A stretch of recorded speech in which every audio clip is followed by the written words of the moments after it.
எல்லாமே வந்து உங்களுக்கு கிளாஸில் சொன்னதை தான் வந்து கேட்குறேன். அதனால் நீங்கள் நோட்ஸ் கரெக்டாக எழுதுனீங்கன்னா நிச்சயமாக எல்லா கொஸ்டினுக்கும் ஆன்சர் பண்ண முடியும். Raja Todarmal was a brilliant revenue officer who first served under Sher Shah. ஏன்னா அவர் வந்து அதுக்கு முன்னாடி அக்பர்கிட்ட இருக்கிறதுக்கு முன்னாடி ஷெர்ஷாட்ட வந்து இருந்தார். ஏன்னா ஷெர்ஷாவுடைய ரூலிங் காலத்துக்கும் அக்பருடைய ரூலிங் காலத்துக்கும் ஒரு 10 வருஷம் தான் டிஃப்ரென்ஸ். ஸோ அதனால தான் வந்து அவர் தோடர்மாலுடைய பெரும்பான்மையான ரெவன்யூ பாலிசியை ஃபாலோ பண்ணதுனால அக்பரை வந்து அக்பருடைய முன்னோடின்னு சொல்லிட்டு ஷெர்ஷாவை நம்ம சொல்கிறோம். குப்ளியாத், அதை நான் சொன்னேன் நேற்று அண்ணன் பழைய கிளாஸில். அது வந்து டீட் ஆஃப் அக்ரிமெண்ட், அது வந்து ஒரு அக்ரிமெண்ட். ஸோ டச்சினுடைய ஹெட் குவார்ட்டர் வந்து புலிகாட், இங்கிலீஷ் வந்து ஹூக்லி, போர்ச்சுகீஸ் கோவா, ஃப்ரெஞ்ச் சின்சுரா, அதில் இருக்கிறாங்க. All of this correct. Was the first chief justice of the supreme court at Calcutta, established under the Regulating Act of 1773. Elijah Impey, Lord Impey வந்து சொன்ன இல்லையா, அது மாதிரி. The whom was the permanent settlement made? யாரோட வந்து நிரந்தர நிலவரி திட்டம் ஏற்படுத்தப்பட்டது? பெசண்டா, லேண்ட்லார்ட்ஸா, ஜமீன்தாரா, வில்லேஜ் ஹெட்டா? யாரு? விக்னேஷ் பாண்டியா, யோகப் பாண்டி. யாரோட ஏற்படுத்தப்பட்டது? ஜமீன்தார்ஸ். ஜமீன்தார்ஸோட ஏற்படுத்தப்பட்டதான் பெர்மனன்ட் செட்டில்மெண்ட். பெசன்ஸோட ஏற்படுத்தப்பட்டது என்ன? ரயத்வாரி இல்லையா, ரயத்வாரி செட்டில்மெண்ட். அது மாதிரி வில்லேஜ் ஹெட்ஸோட ஏற்படுத்தப்பட்டது என்னது? மகால்வாரி. மகால்வாரி செட்டில்மெண்ட், வில்லேஜ் ஹெட், ரைட்டா? மகால்வாரி வந்து முதல்ல இங்கே இன்ட்ரடியூஸ் பண்ணாங்க. உத்தரப்பிரதேசத்தில் மகால் அப்படிங்கிற ஒரு கிராமத்தில் இன்ட்ரடியூஸ் பண்ணாங்க. அதனால தான் அதுக்கு பேர் மகால்வாரி. ரயத்வாரி எந்த 2 பிரசிடென்சியில் இருந்தது? பாம்பே, சென்னை. சென்னை மாகாணத்திலையும் பாம்பே மாகாணத்திலையும் அறிமுகப்படுத்தப்பட்டுச்சு. மகால்வாரி வந்து பார்த்தீங்கன்னா சென்ட்ரல் ப்ராவின்சஸ், மத்திய மாகாணங்கள், நார்த் வெஸ்டர்ன் ஃப்ராண்டியர் பார்ட், வடமேற்கு எல்லைப்புற மாகாணங்கள், இதிலெல்லாம் வந்து மகால்வாரி வந்து இன்ட்ரடியூஸ் பண்ணியிருந்தாங்க. ஜமீன்தாரி எங்கே இன்ட்ரடியூஸ் பண்ணியிருந்தாங்க? பீகார், பெங்கால், ஒடிசா, 3லையும் வந்து இன்ட்ரடியூஸ் பண்ணியிருந்தாங்க. Right. Who were more concerned with the missionary activities than trade? வாணிபத்தை விட சமய நடவடிக்கைகளை அதிகமாக கான்சென்ட்ரேட் பண்ணவங்க யாரு? டேனிஷ். குட்.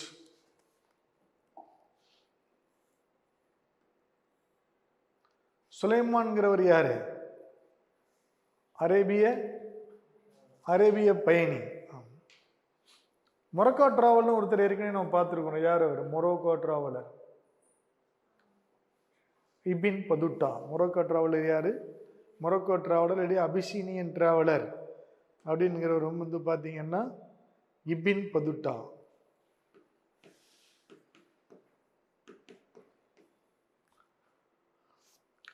கோட்பாட் ஆஃப் கஜினி, இதெல்லாம் நம்ம பார்த்துருக்குறோம். வந்து ஏற்கனவே நம்ம வந்து அல்பரணி, ஃபிர்தௌசி இவங்கெல்லாம் அவருடைய அவையில் இருந்தவங்க. கோரிக்கு ஒன்றும் கிடையாது. அது மாதிரி கற்பூர மஞ்சரி, காவி மீமாம்சா வந்து சொன்னேன். யார் எழுதுனா? ராஜசேகர் எழுதினார். ஜெயதேவர் எழுதுனதா ஒன்று சொன்னேன். என்னது அது? கீழே கேட்டிருப்பேன்னு நினைக்கிறேன். ஜெயதேவர் எழுதுனது என்னது? கீத கோவிந்தம்.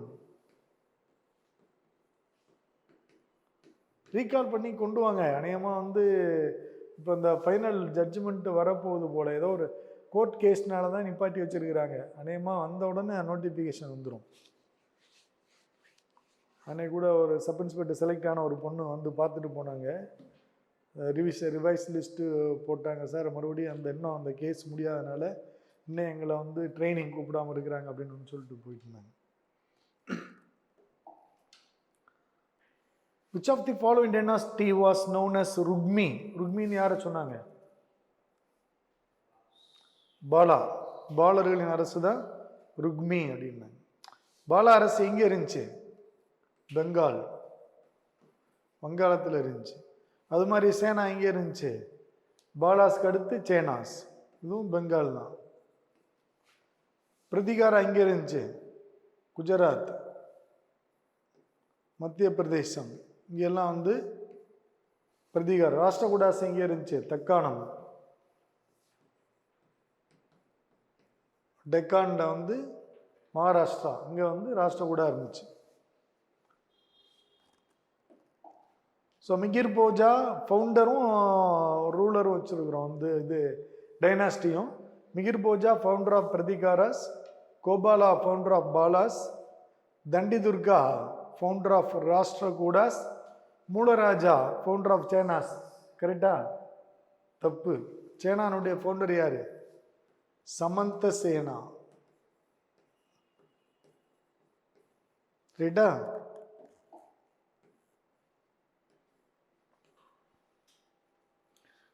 Which one of the following rulers was elected by people? யார் வந்து மக்களால் தெரிவு செய்யப்பட்ட கோபாலர்? யார் மக்களால் தெரிவு செய்யப்பட்டவர்? கோபாலர். ஓகே. கீத கோவிந்தம், ஜெயதேவா, கைலாசநாத் டெம்பிள், கிருஷ்ணா 1, சூடாமணி விகாரா, ராஜராஜ சோழன், கஜுராகோ, சண்டேலாஸ் எல்லாம் வந்து correct. All of these. Okay. இந்த சூடாமணி விகாரம்ங்கிறது யாருடைய இதில் வந்து யார் அதை எஸ்டாப்ளிஷ் பண்ணுறா அப்படின்னு சொல்லிட்டு பார்த்தீங்கன்னா, சூடாமணி விகாரம் வந்து சைலேந்திர ஆட்சியாளர், சைலேந்திர அரசன். அதுதான் சூடாமணி விகாரம் வந்து நாகப்பட்டினத்தில், தமிழ்நாட்டில் நாகப்பட்டினம் அங்கே உருவாகிறார். அதுக்கு பெர்மிஷன் கொடுத்தவர் வந்து பார்த்தீங்கன்னா ராஜராஜ சோழன். சூடாமணி விகாரத்தை உருவாகிற பெர்மிஷன் கொடுத்தவர் ராஜராஜ சோழன். ஓகே.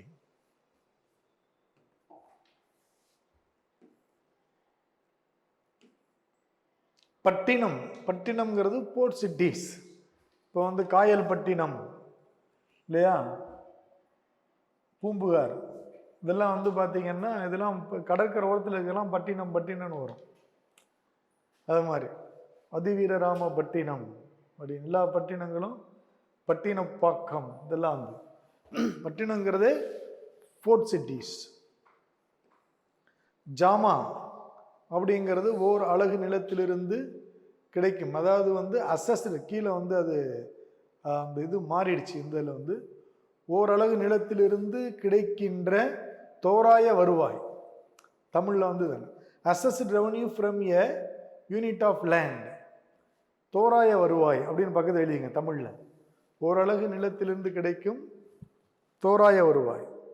அசில் அப்படிங்கிறது ஓரளவு நிலத்திலிருந்து உண்மையாக வசூலிக்கப்பட்ட வருவாய், உண்மையான வருவாய், அசல். The revenue actually collected from a unit of land. Who was the ruler of India when the British East India Company was set up? British East India Company எப்போ உருவாக்குறாங்க? 1600. அப்போ யார் ரூலரு? அக்பர். ஏன்னா அக்பர் வந்து 1556 1606 வரை இருக்கிறார். Akbar laid the foundation of the new city at Fatehpur Sikri in honor of Salim Sisti.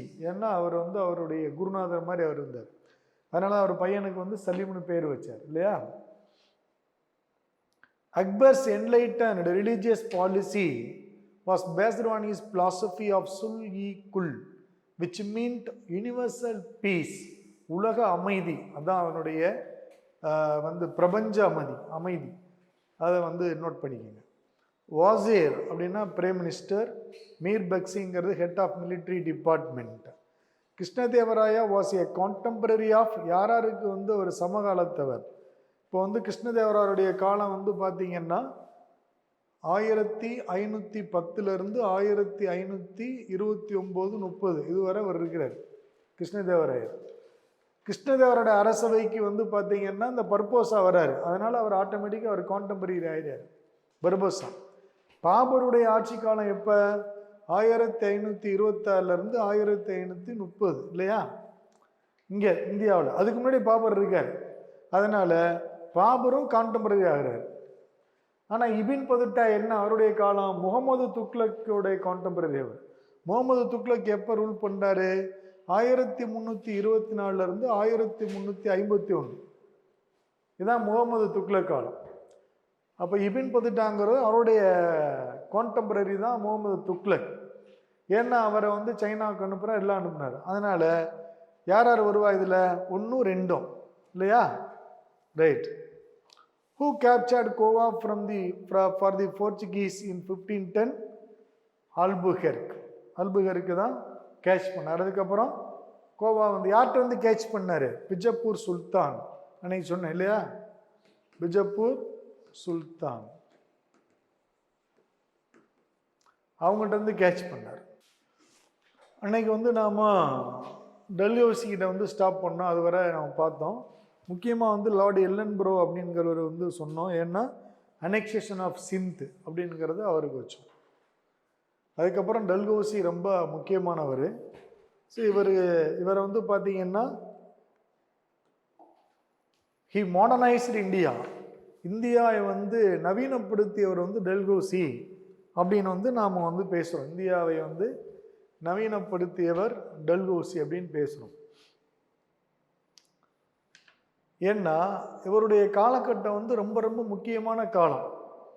டல்ஹௌசியை பொறுத்தளவில் independent governor general of India அவர் வந்து, அதாவது பார்த்தீங்கன்னா லார்டு வில்லியம் பெண்டிங் வந்து பார்த்தீங்கன்னா first governor general of India அப்படின்னு சொன்னோம் இல்லையா? ஏன்னா 1833 சட்டத்தின்படி கவர்னர் ஆஃப் பெங்கால், அந்த கவர்னர் ஜெனரல் ஆஃப் பெங்கால் அப்படிங்கிறது கவர்னர் ஜெனரல் ஆஃப் இந்தியான்னு மாறுது.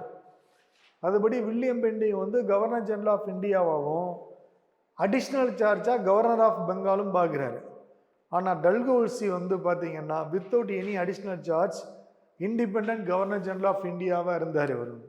இவர் வந்து வங்காள கவர்னர் என்ற பதவி இல்லாமல் சுதந்திரமான இந்திய கவர்னர் ஜெனரலாக கிழக்கிந்திய கம்பெனியில் பணியாற்றினார். யார்? Lord Dalhousie. ஸோ டல்ஹௌசியை பொறுத்தளவில் நமக்கு அடிக்கடி அவரை பற்றி கேட்குற கொஸ்டின் வந்து பார்த்தீங்கன்னா டாக்ட்ரைன் ஆஃப் லேப்ஸ் அப்படிங்கிற ஒரு கொள்கை. இந்த டாக்ட்ரைன் ஆஃப் லேப்ஸ் அப்படிங்கிறத தமிழில் என்ன சொல்கிறோம்னா நாடு இழப்பு கொள்கை அப்படின்னு சொல்கிறோம். நாடு இழப்பு கொள்கை, வாரிசு இழப்பு கொள்கை,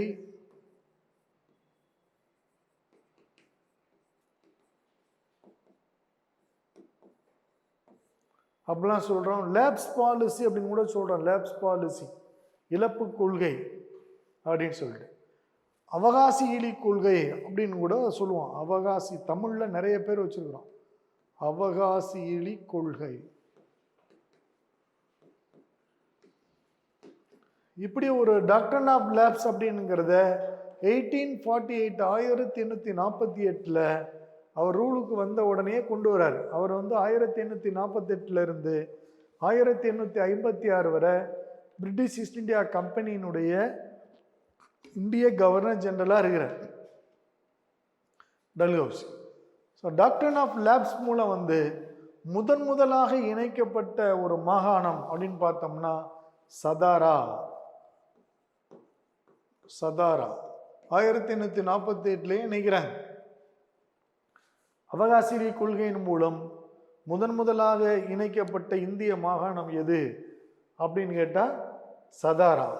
இரண்டாவதாக இணைக்கப்பட்ட மாகாணம் வந்து பார்த்தீங்கன்னா ஜெய்ப்பூர் அண்ட் சம்பல்பூர். இரண்டாவது இணைக்கப்பட்டது ஜெய்ப்பூர், சம்பல்பூர். 1849 ரெண்டும். அந்த பகத் இதெல்லாம் கேட்கறது இல்லை. உதய்பூர் வந்து அதுக்கடுத்து 1852 இணைக்கிறாங்க. அதுக்கப்புறம் நம்மளுக்கு கேட்குறது வந்து ஜான்சி ராணி லட்சுமி வந்து ரொம்ப பிரசித்தி பெற்றவங்க 1857 சிப்பாய் கழகத்தில். இந்த 1853 சிப்பாய் கழகத்தில் ஜான்சி வந்து எப்போ இணைக்கிறாங்க அவங்களுடைய அவகாசி கொள்கையின் மூலம் பிரிட்டிஷ் இந்திய மாகாணத்தோடனா 1853.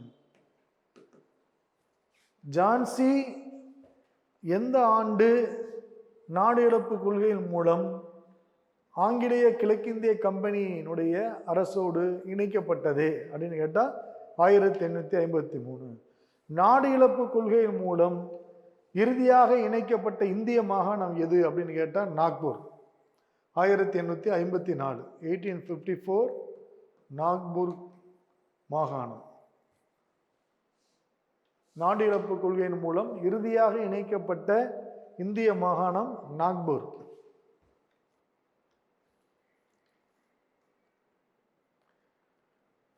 இந்தியாவில் எல்லாமே ஒரு காலகட்டத்தில் நடக்குது. இந்தியாவில் எந்த ஒரு மாகாணம் தவறான நிர்வாக காரணங்களுக்காக பிரிட்டிஷ் இந்தியாவோடு இணைக்கப்பட்டது அப்படின்னு கேட்டா அது அயோத்தி. இங்கிலீஷ்ல அவாத். அவாத் என்ன சொல்றாங்க? Mall administration R miss administration, தவறான நிர்வாகத்திற்காக. இப்போ நம்ம ஆர்டிகல் 356 யூஸ் பண்ணுறோம் இல்லையா ஸ்டேட்டில், இல்லையா ஸ்டேட் எமர்ஜென்சி, அந்த இது அது மாதிரி தான் இந்த இது அவாத் அயோத்திங்கிறது என்னென்னா தவறான நிர்வாகத்திற்காக இணைக்கப்படும். தவறான நிர்வாகத்திற்காக இது ஒன்லி ஒன் ஸ்டேட். எந்த வருஷம் இணைக்கிறாங்கன்னா 1856, 1856. அப்போ இதே ஒரு கொஸ்டின் கேட்குறாங்க வச்சுங்களேன், கீழ்கண்ட எந்த மாகாணம் நாடு இழப்பு கொள்கையின் மூலம் இணைக்கப்படவில்லை அப்படின்னு ஒன்று கேட்குறாங்க. கீழே 4 கொடுக்குறாங்க. நாக்பூர், ஜான்சி, சதாரா, சம்பல்பூர் அப்படின்னு கொடுக்கையில் ஒரு இடத்த மட்டும் எடுத்துட்டு அங்கே அயோத்தின்னு ஒன்று ஆப்ஷன் இருந்துச்சுன்னா அதான் ரைட்டா. அது மாதிரி கீழ்கண்ட எந்த மாகாணம் தவறான நிர்வாக காரணங்களுக்காக இணைக்கப்பட்டது பிரிட்டிஷ் இதோட அப்படின்னா அயோத்தி ஆர் அவாத். ஸோ இதெல்லாம் பார்த்தீங்கன்னா அதுக்கப்புறம் டல்ஹௌசியை பற்றில அடிக்கடி நம்மளுக்கு கேட்குற கொஸ்டின் இந்தியாவில் ரயில்வேயை அறிமுகம் செய்தவர் அப்படின்னு. He introduced a railway line in India. இந்தியாவில் ரயில்வேயை அறிமுகம் செய்தவர். The first railway line 1853. முதலாக 1853 அவர் அறிமுகம் செய்தார். இங்கே பாம்பே டு தானே முதல் அறிமுகம் பார்த்தீங்கன்னா பம்பாயிலிருந்து தானே வரை ஓடுது. பம்பாய் முதல் தானே வரை. இரண்டாவது ரயில் எங்கிருந்து போகுதுன்னா கல்கத்தாவிலிருந்து ராணிகஞ்ச் வரை. இரண்டாவது ட்ரெயின் எங்கிருந்து எங்கே அறிமுகம் செய்யப்படுதுன்னா கல்கத்தாவிலிருந்து ராணிகஞ்ச் வரை ஓடுது இரண்டாவது ரயில் இந்தியாவில். முதல் இது பாம்பே டு தனிதெல்லாம் சப் இன்ஸ்பெக்டர்ல அடிக்கடி கேட்குற கொஸ்டின், முதல் ரயில்வே எங்கேருந்து எங்கே ஓடிச்சு அப்படின்னு. ரெண்டாவது ரயில்வே இப்போ இந்த முறை கொஞ்சம் கொஸ்டின் அட்வான்ஸ்டாக இருக்கும்னு நான் ஃபீல் பண்ணுறேன். கொஞ்சம் அது அந்த இதில் தான் நம்ம எடுக்கிறோம். உங்களுக்கு ரொம்ப எளிமையாக கொஸ்டின் கேட்கறது இல்லை, டஃப்பாக தான் கேட்குறேன். ஏன்னா இந்த முறையில் பார்த்தீங்கன்னா இப்போ இந்த குரூப் 2 மெயின்ஸ்லாம் பார்த்தபோது டிஎன்பிஎஸ்லாம் பயங்கரமாக சேஞ்ச் பண்ணிக்கிறாங்க. இப்போ புரந்தர் உடன்படிக்கை அது இதெல்லாம் கேட்டுக்கிறாங்க. இப்போ நம்ம அலிநகர் உடன்படிக்கை, அலகாபாத் உடன்படிக்கைலாம் பார்த்தோம் இல்லையா, அது மாதிரி புரந்தர் உடன்படிக்கைலாம் பார்த்தீங்கன்னா மரத்தா அவாரில் வரும். அதெல்லாம் உங்களுக்கு நான் சொல்லுவேன். அப்படிலாம் அந்த இதுக்கு நம்மளும் தயாராகணும். ஏன்னா வர்ற எக்ஸாம் எவ்வளவு டஃப்பாக இருந்தால் கூட உங்களுக்கு நீங்கள் not only sub inspector, group 1, group 2, group 4 எல்லாமே எழுதுங்க ரைட்டா. இப்போ நீங்கள் படிக்கிறது எல்லாத்துக்குமே பொருந்தும். அதுக்கப்புறம் டல்ஹௌசி தந்தி முறையை இந்தியாவில் முதலாக அறிமுகம் செய்தார். எழுதிங்க, இந்தியாவிலிருந்து தந்தி முறையை அறிமுகம். He introduced first telegraph lines in India. இந்தியாவில் தந்தி முறையை அறிமுகம் செய்தார். இந்தியாவின் முதல் தந்தி கல்கத்தாவிலிருந்து ஆக்ரா வரை அனுப்பப்பட்டது.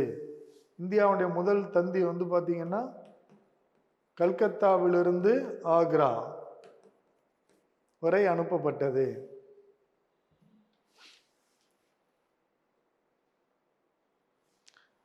இந்த ஃபர்ஸ்ட் டெலிகிராஃப் அப்படிங்கிறது வந்து பார்த்தீங்கன்னா 1853 தான். 53, 54, 1853, 54 டெலிகிராஃப் லைன்.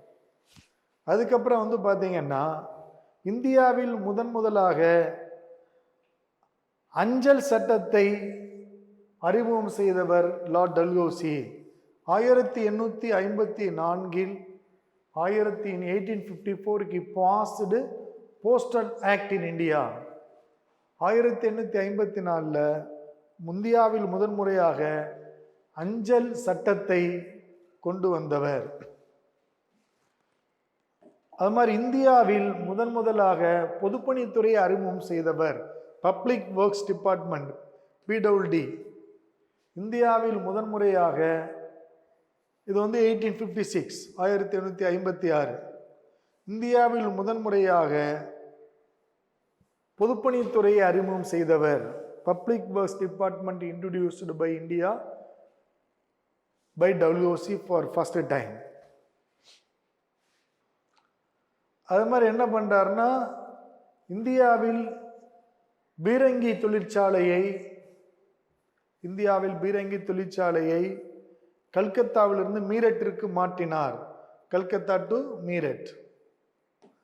ஏன்னா 1857 ரிவோல்ட் வந்து மீரட்ல தான் ஸ்டார்ட் ஆகுது. காரணம் என்னன்னா பீரங்கி தொழிற்சாலை அங்கே தான் இருக்கு, துப்பாக்கி தொழிற்சாலை. Artillery shifted from Calcutta to Meerut.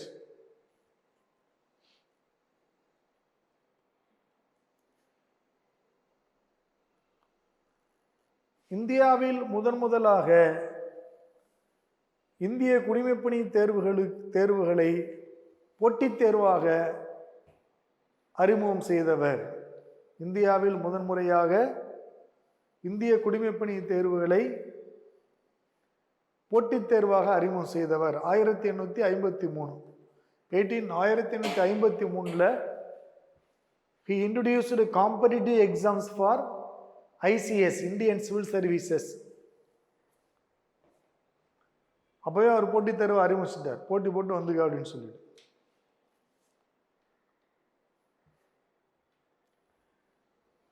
He passed Widow Remarriage Act in 1856.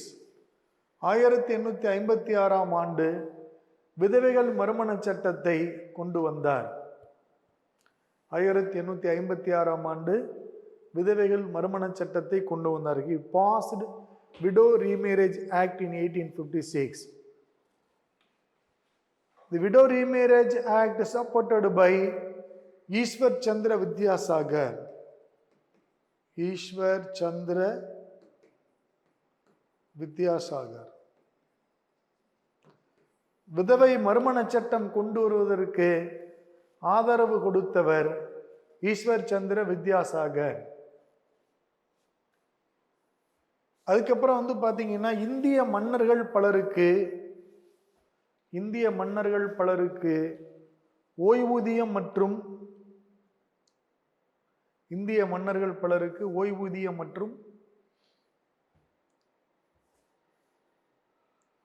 அரச பட்டங்களை நீக்கினார். He abolished the titles and pensions of some of Indian rulers. தாஞ்சோர், நவாப், கர்நாடிக் இவங்களுக்கெல்லாம் தூக்கிட்டார். பென்ஷன் கிடையாது, எதுவுமே கிடையாது.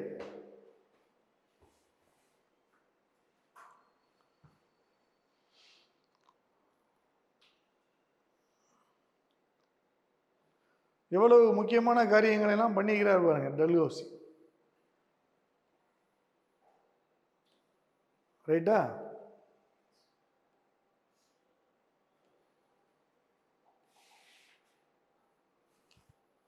அதுக்கப்புறம் வந்து லார்ட் கானிங் பிரபு. அவர் வந்து டல்ஹௌசி பிரபு. இவர் வந்து அதுக்கப்புறம் அவர் ஒரு கானிங் பிரபு. டல்ஹௌசி பிரபு தமிழ்ல எழுதிட்டீங்களா? கரெக்டா? டல்ஹௌசி தெரியும் தானே?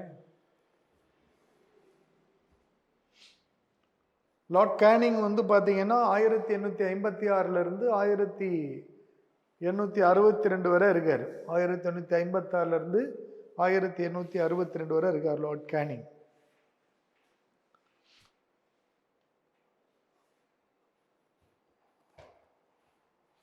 இவர் வந்து last governor general of British East India company in India, ஆங்கிலேய கிழக்கிந்திய கம்பெனியின் கடைசி கவர்னர் ஜெனரல். ஆங்கிலேய கிழக்கிந்திய கம்பெனியின் கடைசி governor general. And first viceroy general of British Indian government. பிரிட்டிஷ் இந்திய அரசின் முதல் வைஸ்ராய் ஜெனரல். அரச பிரதிநிதி, தமிழ்ல வைஸ்ராய் ஜெனரலுக்கு அரச பிரதிநிதி, வைஸ்ராய் ஜெனரல் எழுதிக்கலாம். இந்தியாவில் பிரிட்டிஷ் இந்திய அரசின் முதல் அரச பிரதிநிதி, ஃபர்ஸ்ட் வைஸ்ராய் ஜெனரல். 1857 சிப்பாய் கழகம் நடந்த பொழுது இவர் கவர்னர் ஜெனரலாக இருந்தார். He was the Governor General of India in the time of 1857 Sepoy Revolt.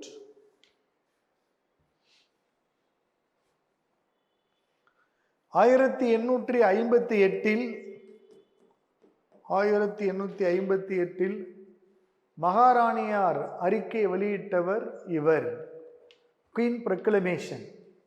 1858 மகாராணியார் அறிக்கையை வெளியிட்டவர் கானிங் பிரபு ஆவார்.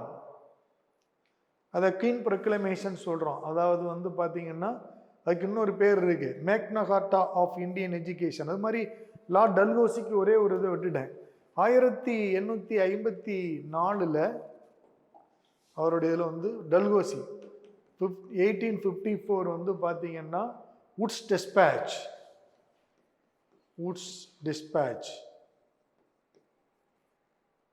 வுட்ஸ் கல்விக் கொள்கை 1854 வுட்ஸ் கல்விக் கொள்கையை கொண்டு வந்தார். யார்? டல்ஹௌசி. டெல்லி 1854 வுட்ஸ் கல்விக் கொள்கையை கொண்டு வந்தார். அதை என்ன சொல்றோம்னா மேக்னா Carta of Indian education அப்படின்னுக்கிறோம். Woods கல்விக் கொள்கையை வந்து பார்த்தீங்கன்னா இந்திய கல்வியின் சாசனம் என்று அழைக்கப்படுகிறது. இந்திய கல்வி முறையின் சாசனம், the Magna Carta of Indian education system,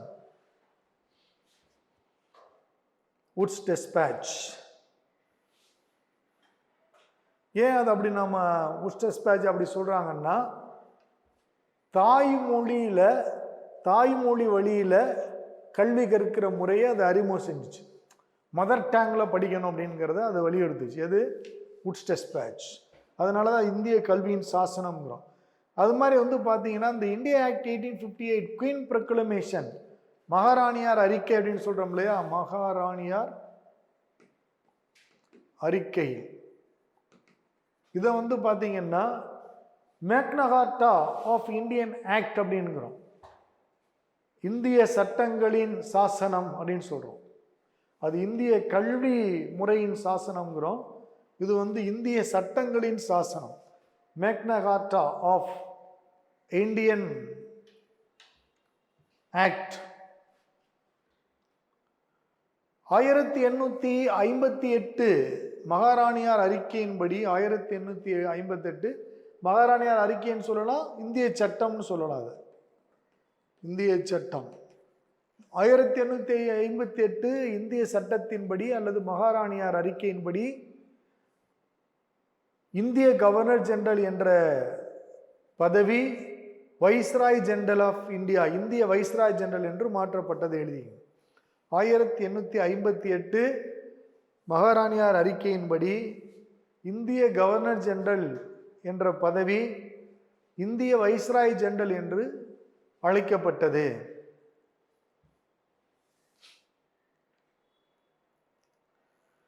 (1858) மகாராணியார் அறிக்கையின்படி ஆங்கிலேய கிழக்கிந்திய கம்பெனியுடைய ஆட்சி இந்தியாவில் முடிவுக்கு வந்தது? 1858,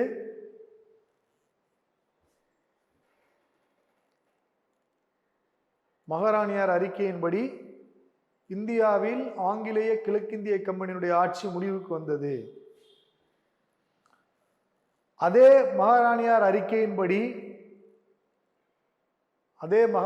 அறிக்கையின்படி இந்தியாவில்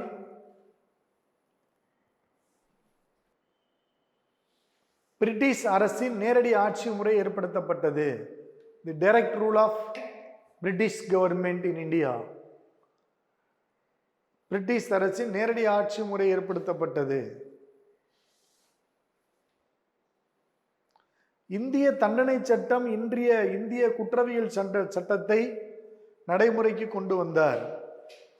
இந்திய தண்டனை சட்டம் 1858, இந்திய குற்றவியல் நடைமுறை சட்டம் 1859, இந்திய தண்டனை சட்டம் 1858, இந்திய குற்றவியல் நடைமுறை சட்டம் 1859 ஆகியவற்றை நடைமுறையை கொண்டு வந்தார். இவரது ஆட்சி காலத்தில் 1857 ஆண்டு இவரது ஆட்சி காலத்தில் 1857 ஆண்டு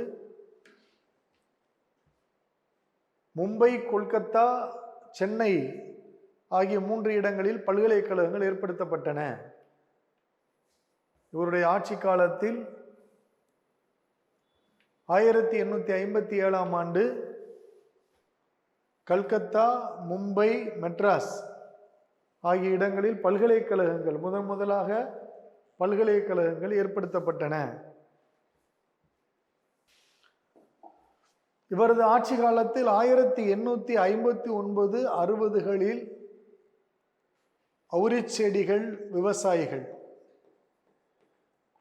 அவுரிச்செடிகள் பயிரிடும் விவசாயிகள் கழகம் நடைபெற்றது. அவுரிச்செடிகள் பயிரிடும் விவசாயிகள் கழகம் நடைபெற்றது. Indigo revolt 1859-60. அவுரிச்செடிகள் பயிரிடும் விவசாயிகள் கழகம் நடைபெற்றது 1859-60.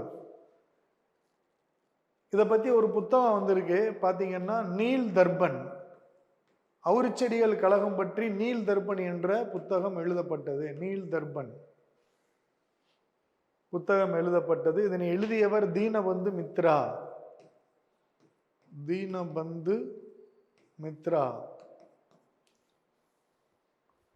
நீல் தர்பன் பார்த்தீங்கன்னா அபவுட் தி இண்டிகோ ரிவோல்ட், அவுரிச்செடிகள் கழகம், தீனபந்து மித்ரா எழுதினார்.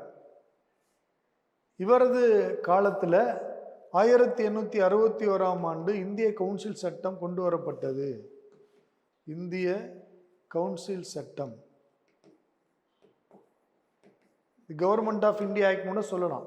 1861 இந்திய கவுன்சில் சட்டம் கொண்டு வரப்பட்டது. Government of India act. அதே 1861 ஆண்டு போர்ட்போலியோ சிஸ்டம், அமைச்சரவை முறை,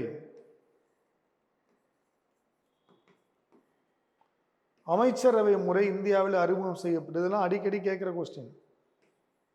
இந்தியாவில் முதல் முறையாக அமைச்சரவை முறை ஏற்படுத்தப்பட்டது, போர்ட்போலியோ சிஸ்டம்.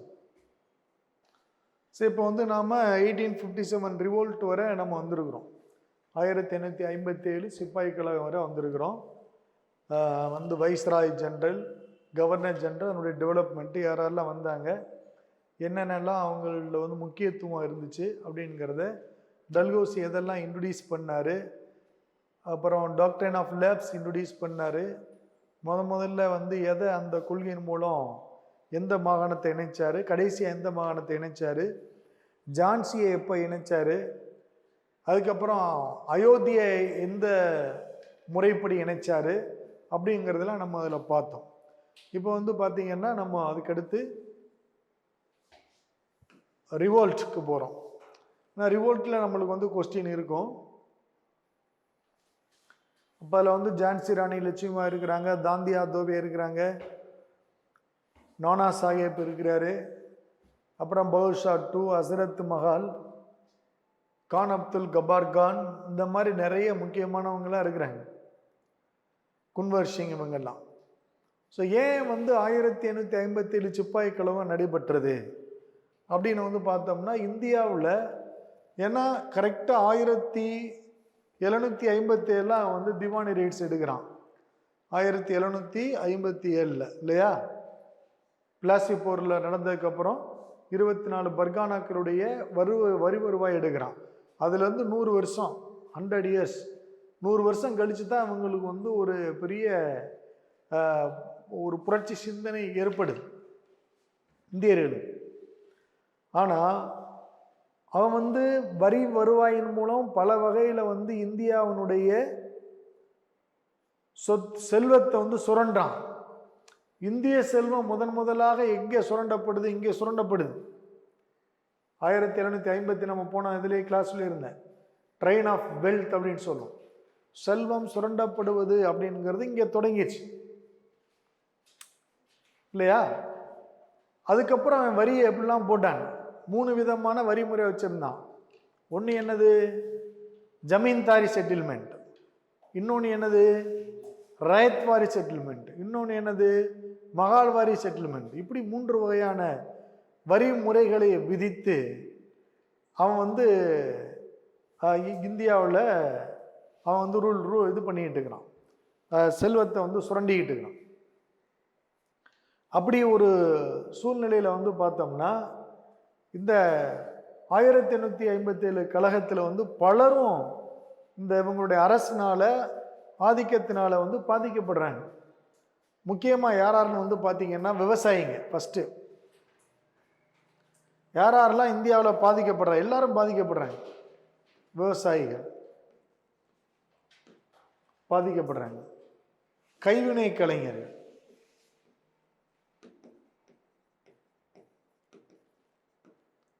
நெசவாளர்கள்,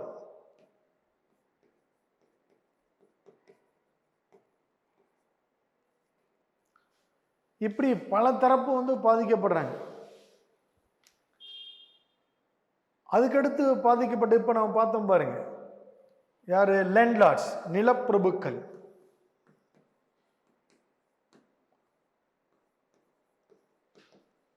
நிலப்பிரபுக்கள் யாரு? ஜான்சன் அண்ட் ரெட்சிங்வாய், தாந்தியா தோபே, நானா சாஹேப், பகதூர் ஷா டூ, ஹசரத் மஹால், கான் அப்துல் கபார் கான், இந்த மாதிரி ஆட்கள்லாம் வந்து பாதிக்கப்படுறாங்க. குன்வர் சிங் எல்லாம் பாதிக்கப்படுறாங்க. 1848 டாக்டரைன் ஆஃப் லேப்ஸ் கொண்டு வந்துட்டார். ஆனால் ரிவோல்ட் எப்போ நடக்குது? 850 நடக்குது, 10 வருஷம் கழிச்சு. 48 என்ன பண்ணிட்டாரு? வந்து டல்கௌசி சதாரா இணைச்சிட்டாரு, 49 சம்பல்புரை இணைச்சிட்டாரு, 53 வந்து ஜான்சி இணைச்சிட்டாரு, 54 நாக்பூரை இணைச்சிட்டாரு. ஆனால் எல்லாரும் அமைதியாக இருக்கிறாங்க, யாரும் மூச்சு பேச்சு விடலை. ஏன்? பயம். ஏன்னா ஏதாவது பேசுனா உடனே வந்து சுட்டுருவான், தூக்கில் போட்டுருவான், யாருமே கேட்க முடியாது. நீங்கள் சவுத் இந்தியாவில் தான் முதல்ல நடைமுறைப்படுத்தினாங்க. சவுத் இந்தியாவில் முதல் குரல் வந்து புலித்தேவர் கொடுக்குறாரு, நெருக்கட்டும் சேவல்ல. அதுக்கப்புறம் வேலு நாச்சியார், மருது பாண்டியர்கள் இவங்கெல்லாம் தொடர்ந்து எதிர்த்து போர் புரிகிறாங்க. பெரிய அளவுக்கு நடக்குது, 1800களே நடக்குது. சவுத் இந்தியாவில் தான் அவங்களுக்கு எதிரான முதல் குரல் வந்துச்சு. காரணம் என்னன்னா, அவங்களுடைய செட்டில்மெண்ட் முதல்ல சவுத் இந்தியாவில் இருந்துச்சு, அதனால எல்லாரும் எதிர்த்தாங்க. அதுக்கப்புறம் சிறிய சிறிய அரசுகள் எதிர்த்தது. அப்போ டெல்லி வந்து திப்பு சுல்தான், ஐத்தர் அலி, இந்த மாதிரி ஆளுகள்லாம் எதிர்த்து போர் புரிஞ்சுக்கிட்டு இருந்தாங்க ஒரு பக்கம். இப்படி நிறைய விஷயங்கள் நடந்துச்சு. ஆனால் எல்லாரையும் இவங்க வந்து ஒடுக்கிட்டாங்க. அதனால அந்த பயத்தில் வந்து லேண்ட்லார்ட்ஸ்லாம் எதுவுமே பேசாமல் இருக்கிறாங்க. விவசாயிகள்லாம் அமைதியாக இருக்கிறாங்க, நெசவாளர்கள் அமைதியாக இருக்கிறாங்க, கைவினை கலைஞர்கள் அமைதியாக இருக்கிறாங்க, எல்லாரும் அமைதியாக இருக்கிறாங்க. அது மாதிரி பார்த்தீங்கன்னா 1813 அதெல்லாம் தனியாக நடத்தணும். 1813 சாட்ராக்டில் வந்து பார்த்தீங்கன்னா, இந்த சாசன சட்டத்தில் it allot the Christian missionaries to spread Christianity in India. இந்தியாவில் கிறித்தவ சமயத்தை பரப்புவதற்காக கிறித்தவ சமய அமைப்புகளை 1813 சாசன சட்டம் வந்து அனுமதிக்குது. இதனால என்ன நினைக்கிறாங்கன்னா, இந்தியாவில் இருக்கிற மதம் சார்ந்த அடிப்படைவாதிகள், ஃபண்டமெண்டலிஸ்ட் அப்படின்னு அவங்கள சொல்லுவோம், அவங்கெல்லாம் வந்து பார்த்தீங்கன்னா இந்தியாவில் இந்து சமயத்தை அழிக்கிறாங்க அப்படிங்கிறது மாதிரி அவங்களுக்கு ஒரு எண்ணம் வருது. இருந்தாலும் அவங்களும் எதுவும் பண்ணலை. இந்தியாவில் பிரிட்டிஷாரை வந்து எதிர்த்த முதல் கலகம் பண்ணவங்க யாருன்னா சன்னியாசிகள். அது சன்னியாசின் ரிபலியன் அப்படின்னு நம்ம வந்து சொல்கிறோம். இந்தியாவில் பிரிட்டிஷ் எதிர்த்து முதல் கலகம் செய்தவர்கள் சன்னியாசிகள். இந்த சன்னியாசிகள் கழகத்தை பற்றிய புத்தகம் தான் ஆனந்த மடம்னு என்ற புத்தகம். சன்னியாசிகள் கழகத்தை பற்றிய புத்தகம் தான் என்னது, நோட் பண்ணிங்க, அங்கங்கே சின்ன சின்னதாக நோட் பண்ணிகிட்டே வரும். இந்தியாவில் வந்து முதலாக வந்து பிரிட்டிஷ் அதிகாரத்தை எதிர்த்து கலகம் செய்தவர்கள் சன்னியாசிகள். அதை வந்து சன்னியாசின் ரிபலியன் அப்படின்னு நம்ம வந்து சொல்கிறோம், சன்னியாசிகள் கழகம் அப்படின்னு சொல்லிட்டு. இந்த சன்னியாசிகள் பற்றிய அந்த கழகத்தை பற்றிய ஒரு புத்தகம், ஒரு நாடகம் மாதிரி ஒரு புத்தகம். எந்த புத்தகம்னா ஆனந்த மடம். இங்கிலீஷில் வந்து பார்த்தீங்கன்னா ஆனந்த் மாத் அப்படின்னு சொல்லுவோம், ஆனந்த் மாத். இந்த ஆனந்த மடம்ன்ற புத்தகத்தை எழுதினவர் வந்து யாருன்னா பகிம் சந்திர சட்டர்ஜி. பகிம் சந்திர சட்டர்ஜி ஆனந்த மடம்ன்ற புத்தகத்தை எழுதினவர் பகிம் சந்திர சட்டர்ஜி. ஏன் இந்த புத்தகத்தை நான் இங்கே சொல்கிறேன்னா, இந்த புத்தகத்திலிருந்து தான் நமக்கு வந்தே மாதரம் பாடலை எடுத்துக்கிட்டோம். வந்தே மாதரம் பாடல் வந்து எந்த புத்தகத்தில் இருந்துச்சு, ஆனந்த மடத்தில் இருந்து தான் இருந்துச்சு, அதில் தான் எடுத்துக்கிட்டோம். ஸோ இப்படி வந்து நடந்துக்கிட்டு இருக்கு. இப்போ சிப்பாய்களும் அப்பப்போ கலகம் செய்வாங்க. 1806 வெள்ளூர் மிட்டுனி நடந்துச்சு, அதே ஒரு சிப்பாய் கழகம் தான். ஆனால் அந்த அளவுக்கு இந்தியாவில் வந்து வரலாற்றில் அது முக்கியத்துவம் கொடுக்காம நிப்பாட்டிட்டாங்க. இப்போ இந்தியாவில் ஒரு முக்கியமான ஒரு சிப்பாய் கழகம், இதுக்கு முன்னாடி ஒரு 4-5 சிப்பாய் கழகம் அங்கங்கே சின்ன சின்னதாக நடக்கும். ஆனால் அதெல்லாம் அது பண்ணுவாங்க. ஏன் சிப்பாய்கள் வந்து கலகம் செய்கிறாங்க அப்படின்னு சொன்னால், இந்த பிரிட்டிஷில் வந்து இந்தியர்களும் சிப்பாய்களாக இருக்கிறாங்க, பிரிட்டிஷ்காரங்களும் இருக்கிறாங்க, நேபாளிஸ் இருக்கிறாங்க, எல்லாரும் இருக்கிறாங்க. இப்போ பிரிட்டிஷ்காரங்களுக்கு என்னன்னா ப்ரொமோஷன் இருக்கு, பதவி உயர்வு இருக்கு, பேட்டா இருக்கு, டிஏ இருக்கு, நல்ல யூனிஃபார்ம் இருக்கு, சீருடை இருக்கு, நல்ல ஃபுட்டு இருக்கு, நல்ல ஹேம்லெட் தங்குற இடம் இருக்கு. இதெல்லாம் பிரிட்டிஷ்காரங்களுக்கு கொடுக்குறாங்க. பட் இந்தியன்ஸுக்கு வந்து இதெல்லாம் கிடையாது. பேட்டா இல்லை, ப்ரொமோஷன் இல்லை, டிஏ இல்லை, யூனிஃபார்ம் இல்லை, நல்ல சாப்பாடு இல்லை, இப்படி வந்து இவங்களை வச்சிருக்கிறாங்க. அதனால் அப்பப்போ இதெல்லாம் எதிர்த்துக்கிட்டு இருப்பாங்க. அதை ஒரு பிரிட்டிஷ் ஹிஸ்டாரியன் எழுதுகிறாரு, the Indian sepoys they are the sepoys in the uniform of பெசன்ட்ஸ்ன்னு எழுதுவார். அவங்க வந்து சிப்பாய்கள் தான், ஆனால் வந்து விவசாயிகள் விவசாய உடையில் இருப்பாங்க. அப்படின்னா என்ன, வேட்டியை கட்டிட்டு கோவணத்தை கட்டிகிட்டு இருப்பான் சிப்பாய். ஆனால் இந்த மாதிரி அதனால் அவங்களுக்கு அவமானமாக இருந்தது. இந்த ஒரு சூழ்நிலையில் வந்து பார்த்திங்கன்னா, உங்களுக்கெல்லாம் தெரியும், இந்தியாவில் வந்து பார்த்திங்கன்னா அந்த மிலிட்ரியில் ஒரு புதுசாக வந்து ஒரு புல்லட் கேட்ரிச் அருமை செய்கிறாங்க. ஒரு வந்து ஒரு கேட்ரிச் வந்து அருமை செய்கிறாங்க. அது என்னன்னா தி ஃபேட் ஆஃப் பிக் அண்ட் கவ் அப்படின்னு சொல்லுவோம். பசுவின் கொழுப்பும் பன்றியின் கொழுப்பும் தடவப்பட்ட தோட்டாக்களை அறிமுகம் செய்தார்கள். இப்போ 1857 அறிமுகம் செய்கிறாங்க. அந்த கேட்ரிச் லோட் பண்ணுறதுக்கு முன்னாடி என்னென்னா, அந்த தோட்டா வாயில் வச்சு கடித்து லோட் பண்ணணும். அதனால் அது பன்றி கொழுப்பு பசுவின் கொழுப்பு அதில் தடவப்பட்டிருக்கு. பன்றி வந்து முஸ்லீம்களும் மிலிட்ரியில் இருக்கிறாங்க. முஸ்லீம்கள் வந்து பன்றியை வெறுப்பாங்க, இந்துக்கள் வந்து பசுவை தெய்வமாக தொழுகிறவங்க. இது ரெண்டுமே 2 பேருடைய மத நம்பிக்கைகளை வந்து சீர்குலைக்கிறது மாதிரி, ஏளனப்படுத்துறது மாதிரி, அவமானப்படுத்துகிற மாதிரி நினைச்சிட்டாங்க. அதனால் அந்த Indian sepoys, both Muslims and Hindus, they are refused to use that new cartridges. It was creased by the fat of pig and cow அப்படின்னு இல்லையா. நாங்கள் வந்து இதை யூஸ் பண்ண முடியாதுன்னு ரெஃப்யூஸ் பண்ணுறாங்க. அப்படி முதல்ல ரெபியூஸ் பண்ணி பிரச்சனை பண்ணவர் நிறைய பேர் பண்ணாங்க. அதில் முக்கியமானவர் வந்து பார்த்தீங்கன்னா மார்ச் 29 1857 பராக்பூர்ல மங்கள் பாண்டே அப்படின்னு ஒரு சிப்பாய். இதை நோட் பண்ணி இந்த டேட்டை.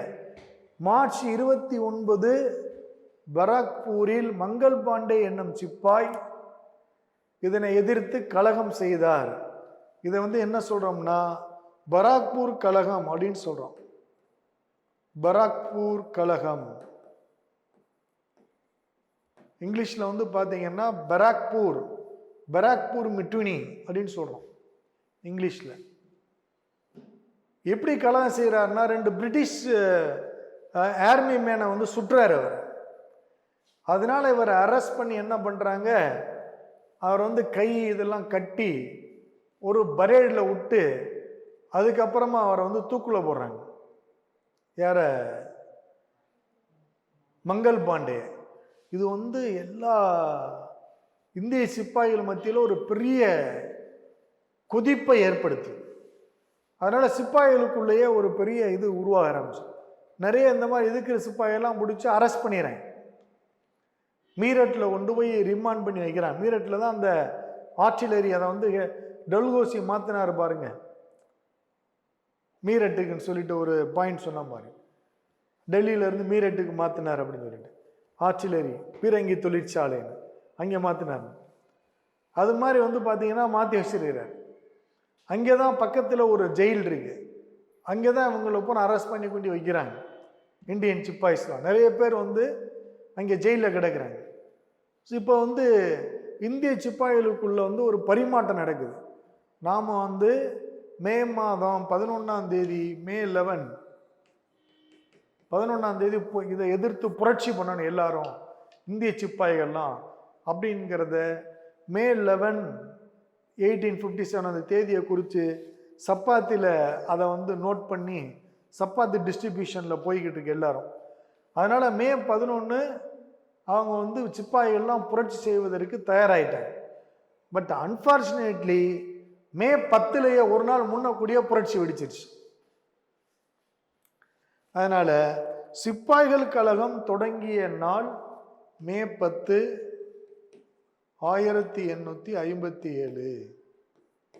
சிப்பாய்களுடைய புரட்சி தொடங்கிய நாள் மே மாதம் 10ஆம் தேதி 1857. எங்கே வந்து இந்த சிப்பாய் கழகம் வெடிக்குது அப்படின்னு சொன்னா மீரட்டில் தான் முதல்ல வெடிக்குது சிப்பாய் கழகம்.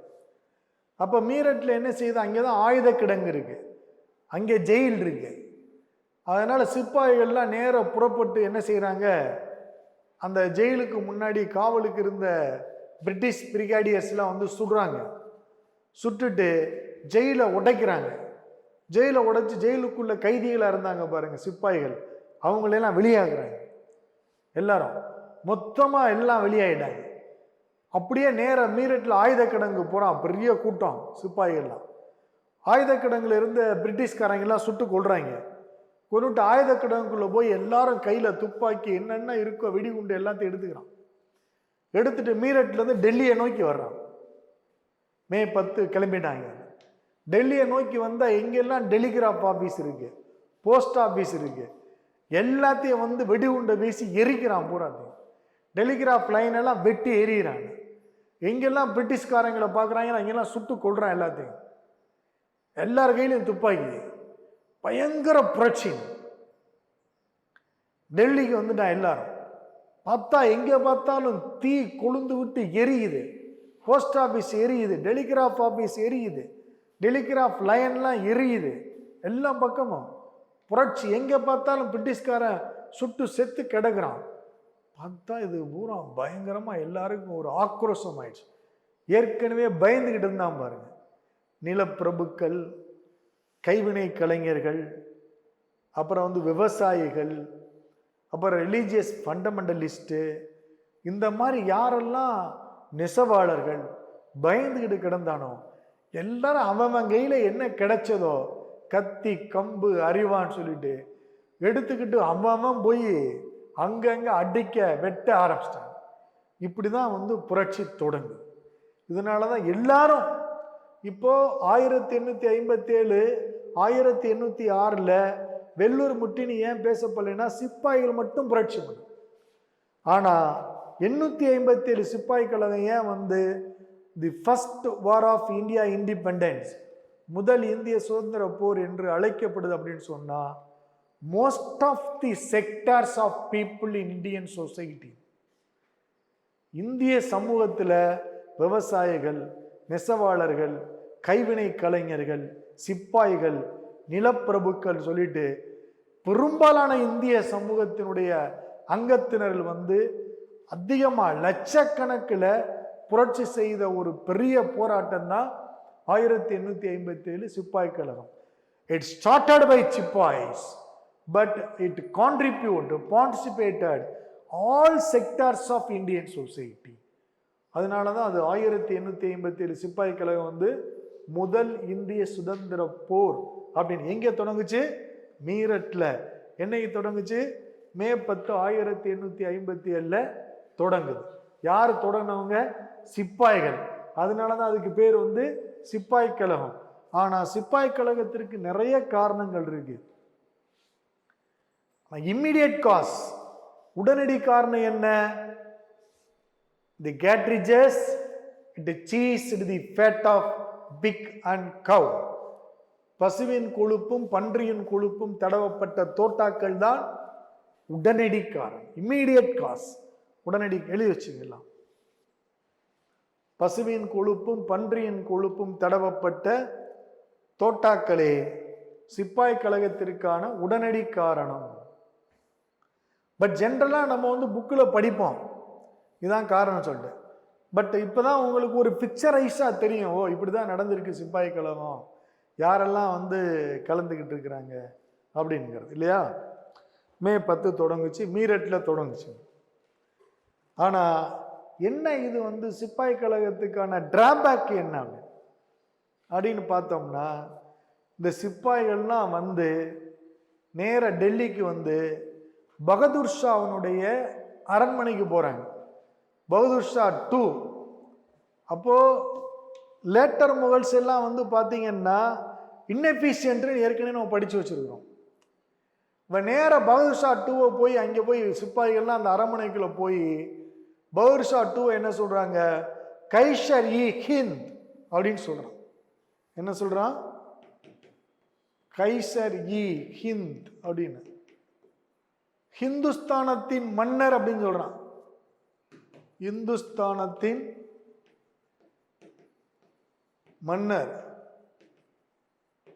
காலம் போன காலத்தில் போய் திருப்பி புரட்சி பண்ணி அப்படியே போயிட்டு இருந்தா கூட அது தொடர்ந்து நடந்திருக்கும். இவன் போய் அந்த பகதூர் ஷா 2 வந்து வயசாகி போய் எந்திரிக்க முடியாம கிடக்குறான். அவனை போய் வந்து பார்த்தீங்கன்னா இந்துஸ்தானத்தின் மன்னர்னு அவனுக்கு ஒன்றும் புரியல. தூக்கத்தில் என்னடா சொல்றானுங்க, புதுசா ஆளுக வந்து என்னத்தையே கத்தி கிடக்குறானே அப்படின்னு. சரி சரின்னு சொல்லிட்டு அவனும் சேர்ந்து இவங்களோட சேர்ந்துக்கிட்டாங்க. அதனால சரியான தலைமையை வந்து இவங்க அடையாளம் காணல. இந்த புரட்சியை அடுத்த கட்டத்துக்கு எடுத்துட்டு போற மாதிரி ஒரு ஒற்றை தலைமை அவங்களுக்கு கிடைக்கல வழிகாட்டுறதுக்கு. பகதூர் ஷா 2 வந்து அதற்கான எபிலிட்டியோட அவர் இல்லை. இருந்திருந்தா இது வேற மாதிரி போயிருக்கும். இல்லாதனால தான் அது ஃபெயிலியர் ஆச்சு. இருந்தாலும் மக்கள் புரட்சியை தொடர்ந்து நடத்துறாங்க. ரைட்டா? அப்ப அந்த மாதிரி புரட்சி எங்க வந்து நமக்கு நடக்குது அப்படின்னு யாரெல்லாம் வர்றா அப்படிங்கிறத பார்க்கும். யாரெல்லாம் பங்கெடுத்தா அப்படின்னு பார்க்குற பொழுது டெல்லியில் வந்து பகதூர் ஷா 2, 2ஆம் பகதூர் ஷா எழுதிக்கங்க. 1857 புரட்சியில் பங்கெடுத்தவர்கள்: 2ஆம் பகதூர் ஷா டெல்லி, ராணி லக்ஷ்மி பாய் ஜான்சி, அவங்க ஊரை சேர்த்து தான் நம்ம ஜான்சி ராணி லக்ஷ்மி பாய்ன்னு சொல்றோம். அவங்க பேர் வந்து ராணி லக்ஷ்மி பாய். ஜெகதீஷ்பூர் குன்வர் சிங், ஜெகதீஷ்பூர் குன்வர் சிங்.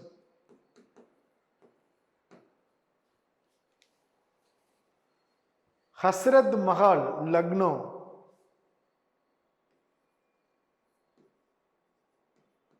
ஹஸ்ரத் மஹால் லக்னோ. மௌலவி அஹமத்துல்லா பைசாபாத், மௌலவி அகமதுல்லா பைசாபாத், மௌலவி அகமதுல்லா பைசாபாத். தாந்தியா தோபே, தாந்தியா தோபே கான்பூர். தாந்தியா தோபேலாம் ரொம்ப வலிமையான வீரராக இருந்தார். தாந்தியா தோபே கான்பூர். நானா சாஹேப் கான்பூர், நானா சாஹேப் கான்பூர். இந்த நானா சாஹேப்லாம் வந்து பார்த்தீங்கன்னா ஒரு பேஷ்வானெல்லாம் வந்து. மங்கள் பாண்டே பராக்பூர், மங்கள் பாண்டே பராக்பூர்.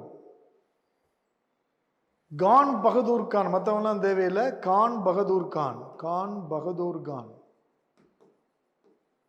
பரேலி, கான் பகதூர் கான் பரேலி. இவங்கெல்லாம் முக்கியமானவங்க இந்த ரிவோர்ட்ல பங்கெடுத்த நில உடைமையாளர்கள். அந்த குன்வர் சிங் வந்து பார்த்தீங்கன்னா, குன்வர் சிங் ஜெகதீஷ்பூர் அப்படிங்கிறது பீகார். குன்வர் சிங் பீகார்னு கேட்கலாம், ஜெகதீஷ்பூர்னு கேட்கலாம். இதில் என்ன என்ன ஆனாங்க இவங்கெல்லாம் வந்து பார்த்தீங்கன்னா, பகதூர் ஷா வந்து 1861 1862 ரங்கோனுக்கு நாடு கடத்தப்பட்டார். 1860 நாடு கடத்திட்டாங்க. 1860 ரங்கோனுக்கு நாடு கடத்தப்பட்டார். ரங்கோனுக்கு நாடு கடத்தப்பட்டார். 1860 ரங்கோனுக்கு நாடு கடத்தப்பட்டார். நானா சாஹேப் வந்து நேபாளுக்கு தப்பி ஓடினார். நானா சாஹேப் நேபாளுக்கு தப்பி ஓடினார். 1859 நேபாளுக்கு தப்பி ஓடினார் நானா சாஹேப். என் ஃபார் என், நானா சாஹேப் நேபாள். ராணி லட்சுமிபாய் 1858 போர்க்களத்தில் வீர மரணம் அடைந்தார். Died in battle field. Rani Lakshmibai 1858 போர்க்களத்தில் வீர மரணம் அடைந்தார். தாந்தியா தோபே காட்டி கொடுக்கப்பட்டு கைது செய்யப்பட்டார். தாந்தியா தோபே காட்டி கொடுக்கப்பட்டு கைது செய்யப்பட்டார். குன்வர் சிங் 1859 போரிட்டு வீரமரணம் அடைந்தார். குன்வர் சிங் 1859 போரிட்டு வீரமரணம் அடைந்தார். இதுல வந்து பாத்தீங்கன்னா இந்த ரெண்டு பேரும், இந்த தாந்தியா தோபையும் குன்வர் சிங் வந்து பாத்தீங்கன்னா கொரில்லா போர் முறையை பின்பற்றினாங்க. தாந்தியா தோபேயும் குன்வர் சிங்கும் கொரில்லா போர் முறையை பின்பற்றினாங்க. கொரில்லா வார் டாக்டிக்ஸ். அது மாதிரி தமிழ்நாட்டில் நீங்கள் வந்து மருது பாண்டியில் வந்து கொரில்லா டாக்டிக்ஸ் பயன்படுத்தியிருக்கிறாங்க, கொரில்லா போர் முறையை. அது மாதிரி இந்த புரட்சியை எப்படி ஒடுக்குனாங்க, யார் வந்து பிரிட்டிஷ்காரங்க வந்து அந்த இடத்துக்கு வந்தாங்க அப்படிங்கிறத ஒரு 2-3 பேர் மட்டும் நோட் பண்ணி வச்சு. ஜெனரல் நிக்கல்சன் டெல்லி, புரட்சியை ஒடுக்கியவர்கள், புரட்சியை ஒடுக்கியவர்கள். ஜெனரல் நிக்கல்சன் டெல்லி, டெல்லியில் அவர் தான் ஒடுக்குறாரு. ஹூக் வீலர்,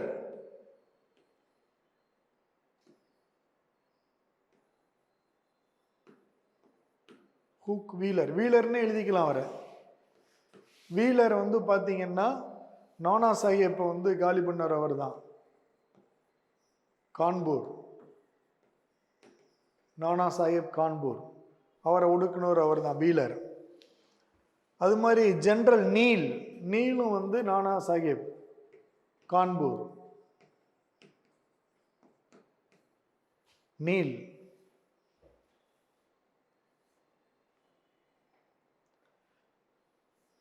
அது மாதிரி ஹுக் ரோஸ். ரோஸ் வந்து பார்த்தீங்கன்னா ஜான்சி ராணி. ரோஸுங்கிறது வந்து அவங்க தான் ஒரு பெண், அதனால ரோஸ்னு அவங்கள வச்சுக்கிறோம். அவங்கள ஒடுக்குனது ரோஸ் தான் ஜான்சியில். இந்த மாதிரி ஒரு 4 பேர் போதும் நமக்கு. மேக்சிமம் உங்களுக்கு கேட்டால் அந்த ஹூக் ரோஸ் பற்றி தான் கேட்பாங்க, அவ்வளோதான்.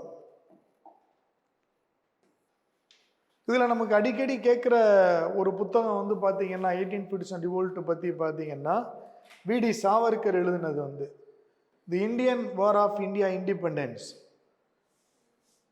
வி.டி. சாவர்கர், முதல் இந்திய சுதந்திர போர். முதல் இந்திய சுதந்திர போர்.